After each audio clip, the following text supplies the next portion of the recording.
Hello, Hel- hello. Claire, do you want to start us off? Sure. Hello, I am Claire Blosser with Keller Williams Cornerstone Team, and I'm teaming with the amazing Walt Schultz, a lender in Salem, and he is teaching about money. And today we're going to talk about mindset. Yeah, exactly. Money mindset. It's interesting as I've been going through this course uh, and thinking about my own money mindset. Um, and so we're going to go through that today. How really our mindset changes how we look at money, how we think of money, how we react to money Yeah. and what we do with money. Um, and so just be open to thinking and kind of watching about others and seeing how maybe some of your friends have reacted or been um, and that it's one thing. I was going through some reels the other day and stumbled across one that this gentleman said the rich, and I'm paraphrasing, I'm going to do a terrible job here. So the rich operate in such a way that they don't want you to know they're rich. I can see that. Yes. And so they're not flashy. And this guy was showing his shoes. He has like 5 pairs of shoes. And he said, none of my shoes are over $150. Yeah. Um, and he has shoes for different things and whatever. But he's like, I've got 5 pairs of shoes and I rotate through them. He talked about how he still eats at home every day and makes his food at home and stuff. And I know for myself, I've kind of gone back and forth on that, eating out, eating at home. Of course, I'll try to make something at home, and I'm like, crap, that was as expensive as eating out anymore. Sometimes, yes. Agreed. However, you can make smaller portions or whatever, or not have to get all the ingredients for whatever it is. So once you have the ingredients, you have the ingredients, um, all the little spices and things like that. So anyway, there's a lot of ways to be able to save money, uh, Hmm. and we'll talk about really just some ideas around it. So let's first here, let me share my screen. It's also how you grew up. Um, some families they don't know how to talk about money, or they have a hard time how to communicate money. If, for example, and this is a general example, if a parent or a grandparent does not know how to save, the children are gonna see that they they are not being taught how to save, and that is one of the slides that you learn that early on. Yep, exactly. I mean, really, this is something that can be generational, Yep, uh, absolutely. and it just takes one person to break out of that generational gap, and Mm-hmm. uh, and it can change generations to come. Mm-hmm. So the first slide here, how does your childhood experience with money affect your financial behavior later in life? Um, and have you seen people that's really affected them? Absolutely, yes. Yeah, again, it's about learning what your parents have gone through. So, if I've had clients that their folks have struggled, living paycheck to paycheck, and now they want to break that gap and they want to be able to, or break that cycle, and they want to be able to get into a home. And we talk about you have to save, you have to increase your credit, you have to go through these steps in order to be able to reach that goal. And it's a mindset. They have to be able to get their money from their paycheck, put it aside and save it. And you have to learn how to do that. Some people it's easy, some others it's not. Yeah. Yeah, I heard a great analogy the other day, and that is if your parents rented, then most likely you're going to rent. I believe it. Yes. Hmm. If your parents owned a home, then it's just in you that you will own a home someday. Hmm. Hmm. Uh, and so, and I will say, when you're looking at owning a home, you know, on a grandiose idea, when you're looking at owning a home, that's something that my counsel would be, you know, there's 100% programs, there's a lot of other things out there. Don't be um, don't be so prideful that you don't accept help, whether it's a 100% program or whether it's help from your parents, if they're in the position to do that, or others, if they're in the position to do that. Um, just, you know, get your house, because once you get that first house, that wealth really starts to create over time. Yeah. Uh, and, you know, I've seen where people have said, well, you know, I really don't want to, you know, get a gift from my parents, or I don't want them to help me co-sign for a house, or I don't, you know, I want to do it all on my own. But it takes them several years to be able to get to that point. Um, and they lost all that potential equity and stuff. And so, um, you know, we inherently want to help one another out. And that's why we're doing these classes, talking about money mindset and talking about fiscal literacy, is that we inherently want to help people. And so just, you know, if it takes our parents co-signing or our parents helping with the down payment or whatever, if that's the case, you know, let them. Yep. Because Even grandma. Let grandma help.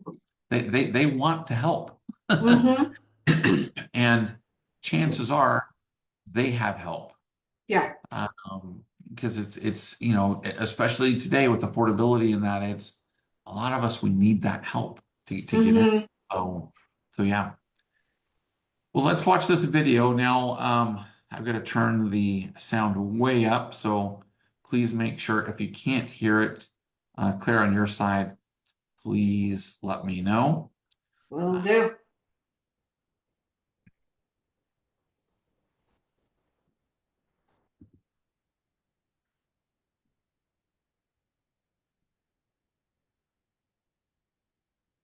Ways we experience money as kids can have a big impact on the way we think about money as adults. Whether we grew up in a home with a lot of money or very little, how our parents or caregivers talked about and handled money can shape our beliefs, attitudes, and habits about money today. For example, if we grew up seeing our parents consistently save money and budget carefully, we might be more likely to do the same as adults. On the other hand, if we grew up in a family where money was a source of stress or tension, we might feel anxious or overwhelmed when it comes to managing our own finances as adults. It's important to be aware of how our childhood experiences with money may have shaped our financial mindset, so we can work towards developing healthier and more positive financial habits as adults. Messages about money often trickle down generations, even if it's not so obvious. For example, if your parents didn't own a home, then home ownership may not have been talked about as much, or you might just subconsciously believe it's out of reach. However, if you grew up in a home where your parents and grandparents owned their homes, then you probably assumed you'd own a home someday too. Whether or not you actually want to own a home someday, it should be your conscious decision. To get to the bottom of some of these deep rooted money beliefs, here's a quick exercise. Pause the video and reflect on these questions, journaling about whatever comes to mind. The first question is, what is your earliest memory of money? That might be a piggy bank, money from grandma, or maybe overhearing grown-ups stress about bills. Second question, did your parents or caregivers chat about money? Were those conversations lighthearted planning or hushed, tense discussions? And lastly, growing up, were you in the same financial boat as your friends? Or did you feel richer or poorer? How has that shaped your self worth or money beliefs? Take some time to reflect on what messages may have been given to you about money. The better you understand those messages, the better you can create your own message about money and what it looks like to own your future.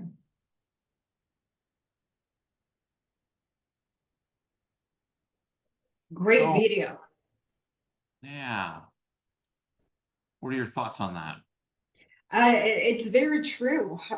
Yeah, for example, when I was growing up, my dad was very proud that he designed the house that we lived in. It was a small house, modest house.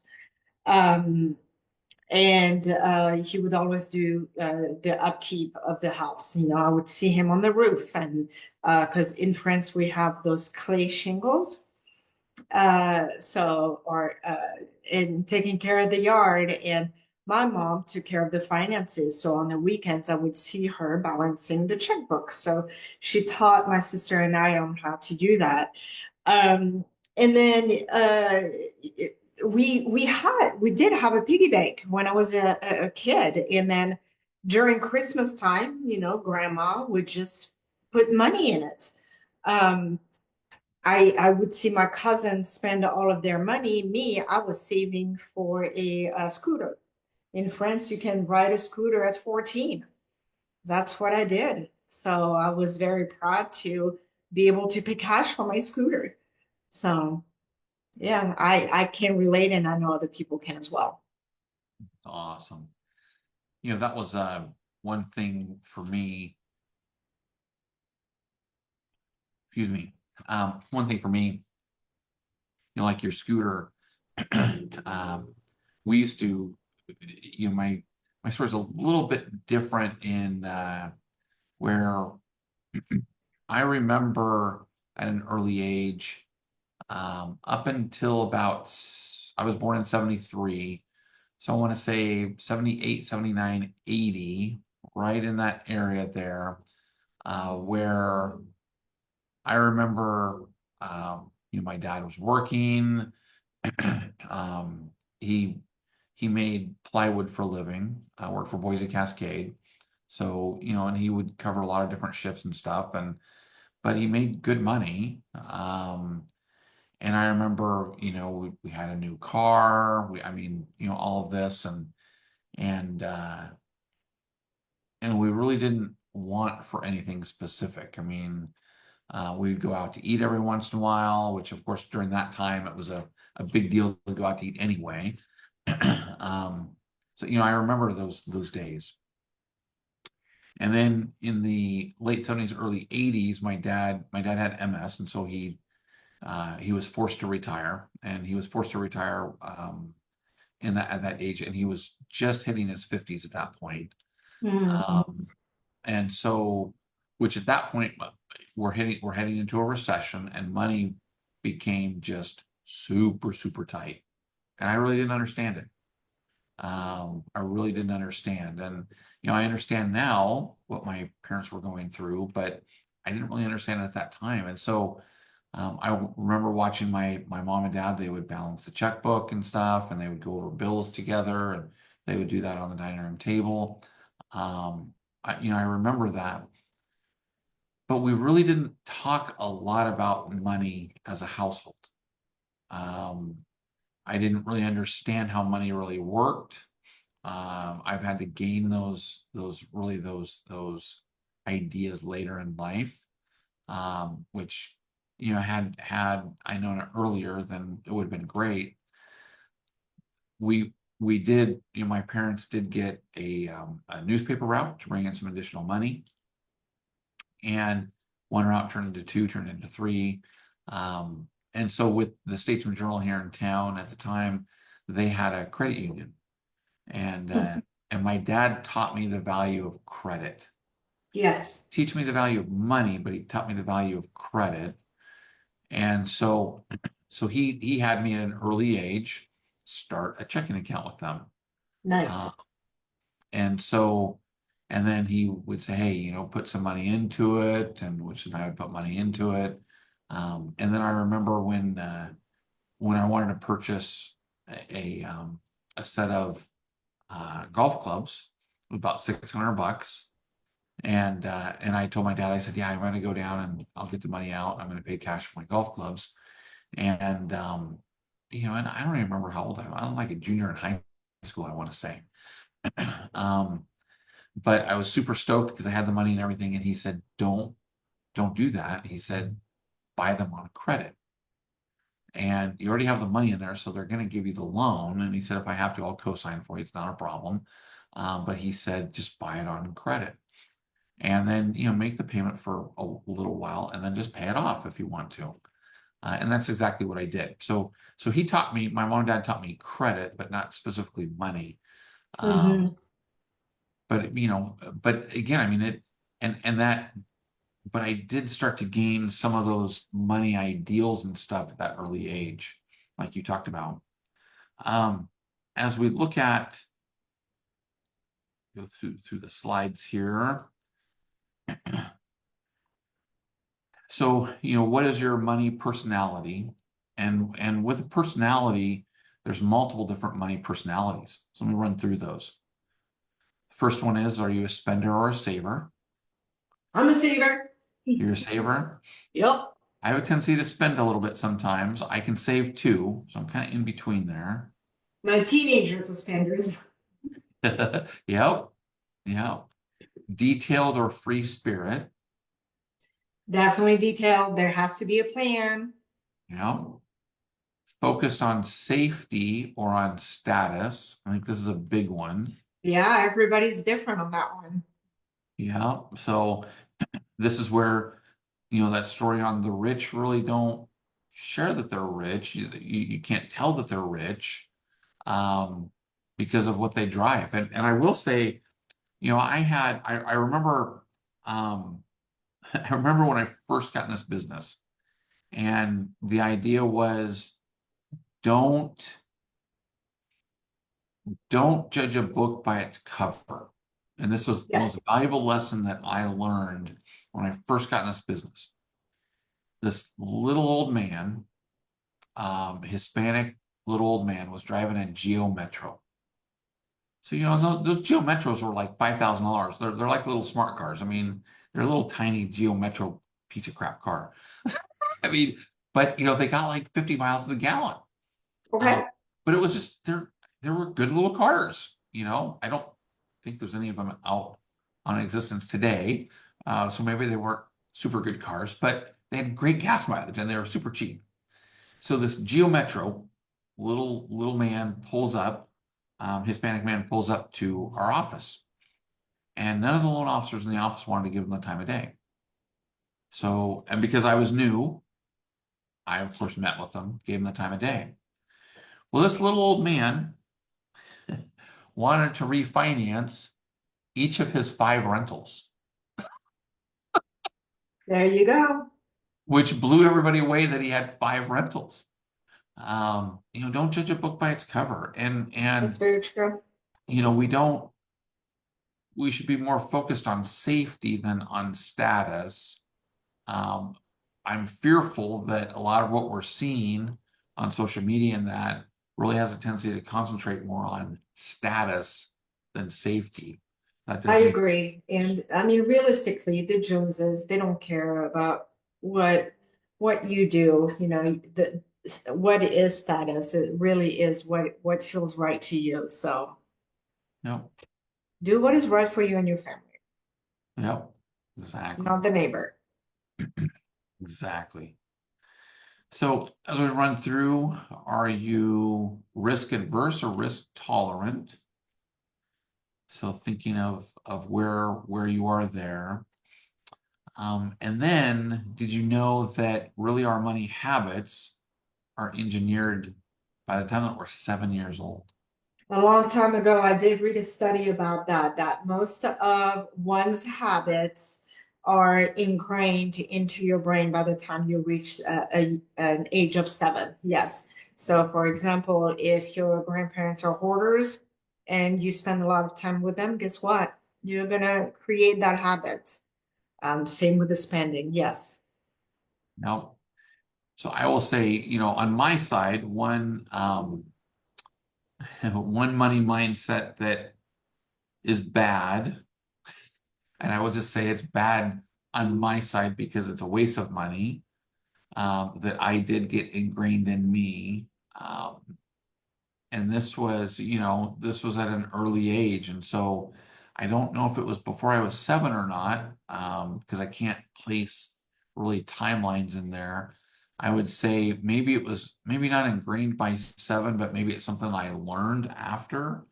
Um, was that I have to have a newer car. I don't have to have a brand new car, but I have to have a newer car every few years.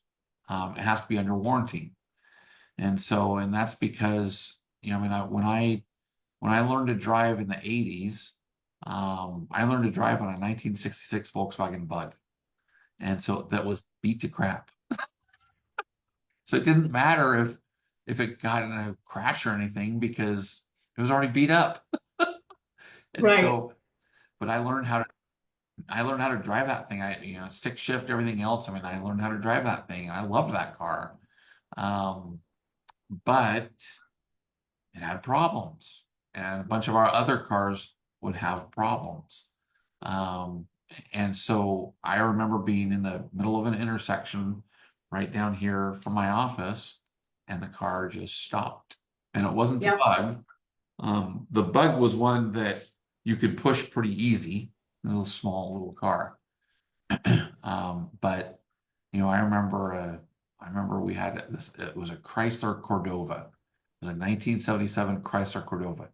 The thing was a huge boat, massive car. It had one of those trunks that you could stuff like 3 people in.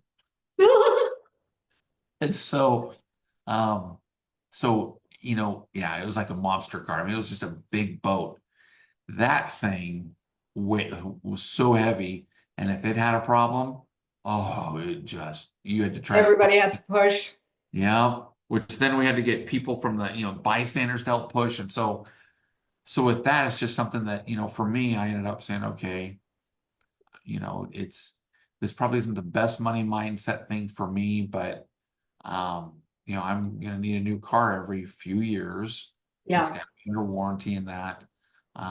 And I've spent a lot that's of a money. valid fear. Yeah. And I think that's it. It really became more of a fear than anything. Yeah. Um, and I've spent too much money on cars over my lifetime. I will say that getting older, I'm getting better at that. Yeah. I'm not trading in a car every co the joke between my friends and I were it was what did the car need new tires? So that was every couple of years. Hmm. And then for a little bit it was really bad. What did it need an oil change? Luckily I got off that side. I wasn't that was like Good. I went through probably 4 cars in a year. Oh, So anyway, you live and learn, and that's why I wanted to share that with you because it's not a good path. Not a hmm. good path. Well, I mean, there were the stuff that mentally, it's a little bit of the trauma side versus habits. So it's a little bit different. How about yourself? Was there anything that really stands out to you in your childhood? Of course, your mom helping to budget and stuff and showing you that, but anything else? Um, we didn't really talk about money or a budget. We didn't live. Um, we I don't even know where we were. Being middle class in France, I know that my dad, he got from his parents that he's very frugal. So I really don't know where what my parents' status was. I just know that we just went grocery shopping once a month, and it was a huge treat to go to the fast food restaurant. We did that once a month, and it was an hour away.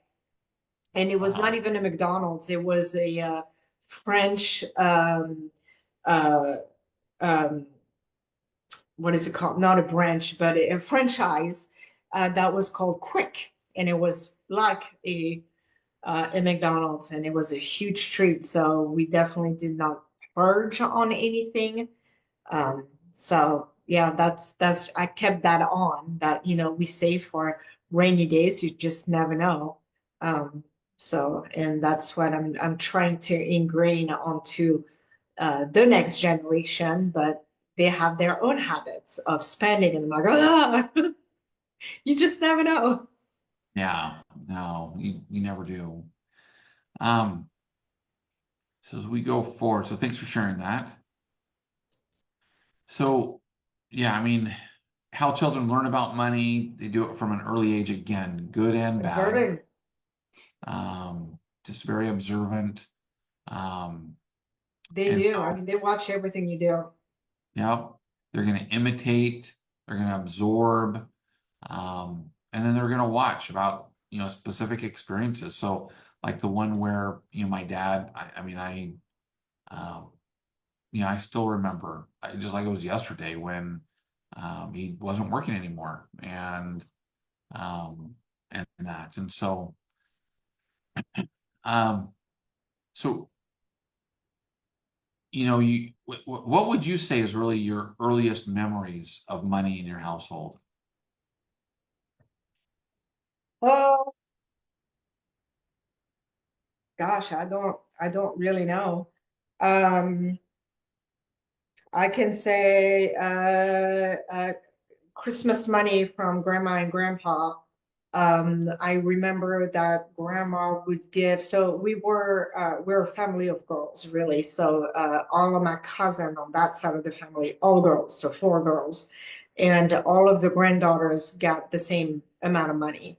And I would just keep it in my piggy bank. We would get coins. At that time, they weren't euros. I'm pre-euro, so we had francs and doing that. But I also have a car story. So my dad, when being so frugal, he would pay attention to the price of gas per gas station, and we would go down to the E of the car, and he would make the joke that he was like, "Well, if we run out of gas, we're just gonna have to push." Used to freak me out. So I don't go past below a half a tank. I will fill it up. You know, Yep. And I don't really care about the price as long as my tank is full. And I think about dad every time. isn't it interesting how just, I mean, those little things just they make such of an impact upon us. Yeah, yeah, it does. So, but yeah, earliest memory, I'm not really sure. I just know that I never needed things. I always thought about, okay, what do I want this? Do I need it? So it was always top of my mind. Yeah, I think that's wise. It's, being able to differentiate between a need and a want. Yeah.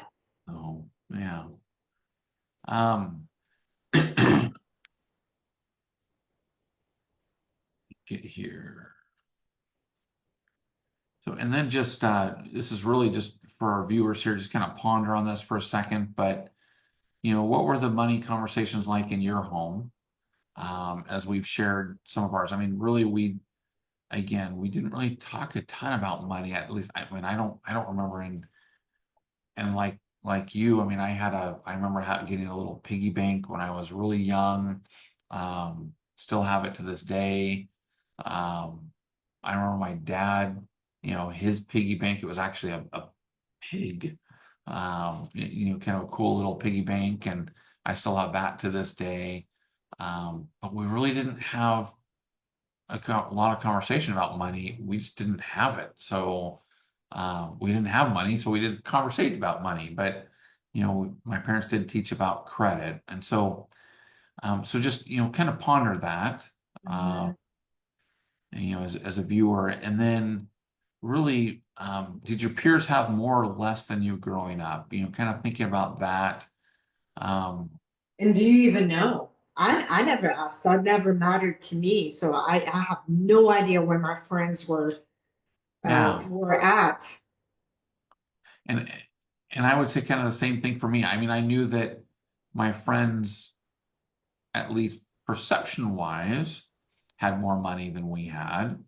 Um, because I know that, I mean, for us, times were tough. They were tough financially, and I never really wanted to ask my parents for anything. I knew that things were tough, and I knew that, when I was 14, I started working so I could make Mhm. my own money and I could, buy my own things.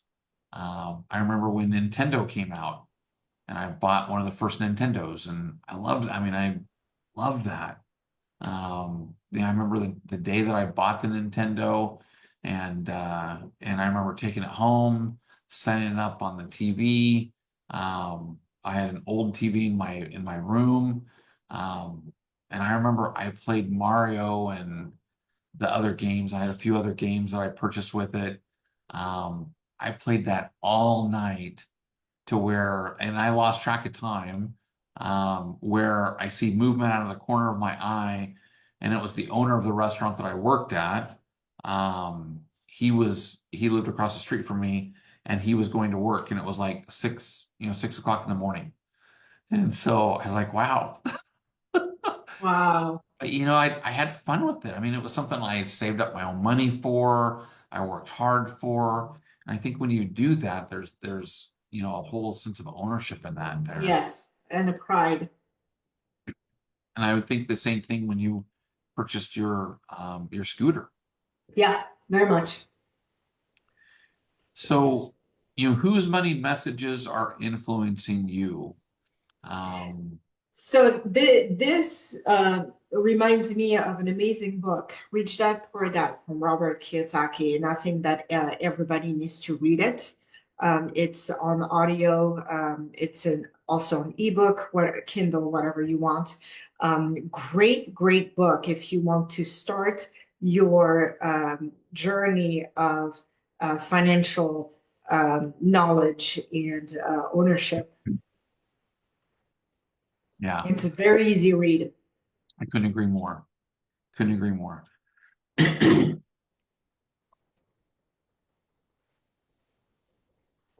And so here, just some thoughts. We call it a quiz, but just some thoughts. Why is it important to understand our thoughts and feelings about money? And then number two, what's one way children learn about money from parents? Mhm.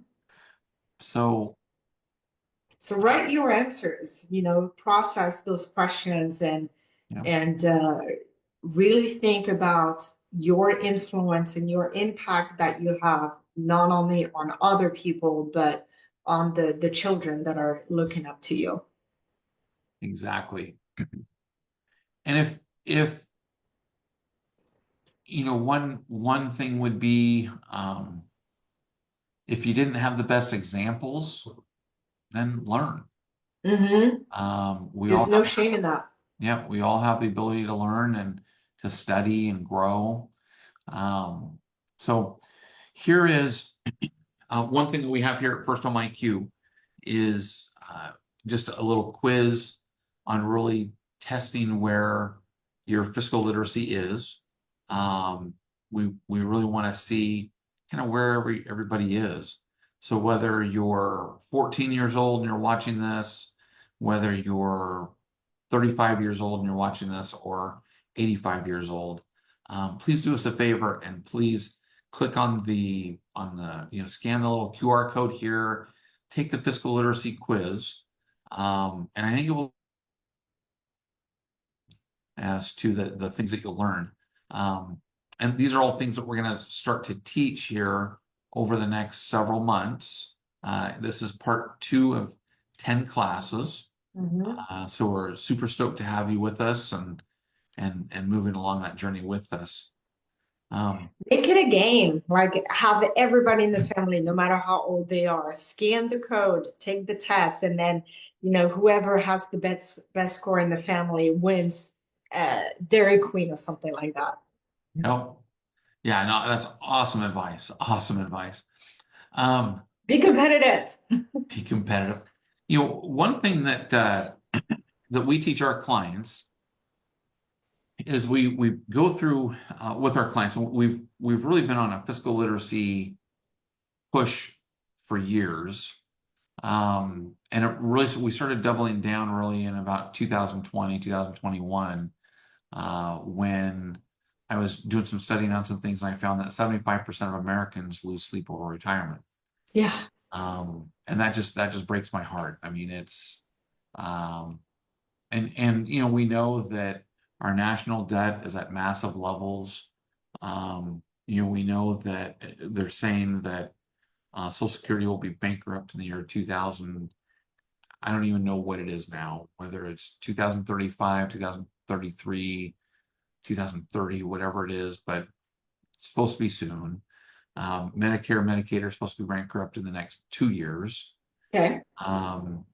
And so with all that, it's so important to have a fiscal literacy background and to really study these things and what matters most when you're learning about money. And so for us, one thing that we do with our clients is once you purchased a home, we'll do a mortgage review with you on a yearly basis. And one thing that we want to really touch upon during that mortgage review is the 4 stages that we want to put all clients through. The first one is we want to help you to be able to have 3 to 6 months worth of living expenses saved in an account. So important. So it's a great money mindset thing. We want to help do that, and then also help hold you accountable to that too. Because if we're held accountable, then most of the time we're going to do that. So if it just doesn't come naturally, we're here to help. And that accountability is the help. And so it's 3 to 6 months worth of living expenses. The second thing is we want to help you become debt-free. And we look at being debt-free as in all credit cards, student loans, personal loans, everything paid off. You have one auto loan. That's all you're allowed, one auto loan. That's because autos are so stinking expensive anymore. They are. And a mortgage. And so we believe that a mortgage is good debt. And then the next stage is stage 3 is being able to create significant liquidity. And this typically takes about 20 to 21, 22 years where you have enough money saved in an account, whether it's retirement savings, whether it's just saved in an account, maybe a money market account or whatever, to where you can physically write a check and pay your mortgage off. Yeah. And then at that point, then you're at stage 4, which is being able to be debt-free. And so truly debt-free, when you can write a check and pay your mortgage off, then you're truly debt-free. And so the question then is do you write that mortgage and pay the mortgage? Do you pay the mortgage off or not? And that really becomes more of a tax equation and a lot of other things. So yeah, we're here to help. Of course, Claire is awesome on the home side, and we'll help you to be able to find the right house. And then together we want Within your budget. Yeah. That's very important. Oh my word. Massively important. Yes. And then together we want to help you on your money mindset, to be able to help you not only be a homeowner but then really being able to master finances as well. Yeah. So any last thoughts, Claire? No, it is all about the mindset and how we see it. It's money is not a bad guy. It's here to help you make it work for you. There are ways. There are no stupid questions. Don't be ashamed to ask for help. We do have an address book with all of those professionals that can help you. And like I said earlier, the Joneses do not have to know how you got there. Just let's get you to freedom. Yep, exactly. My final thought is Albert Einstein said the 8th wonder of the world is compound interest. Yeah, I believe it. And so again, going to a money mindset. And I don't know who said this. I'm told it was Albert Einstein, but there's another quote, which is, he who understands interest gets it. He who doesn't. And that really is a money mindset deal. Yeah.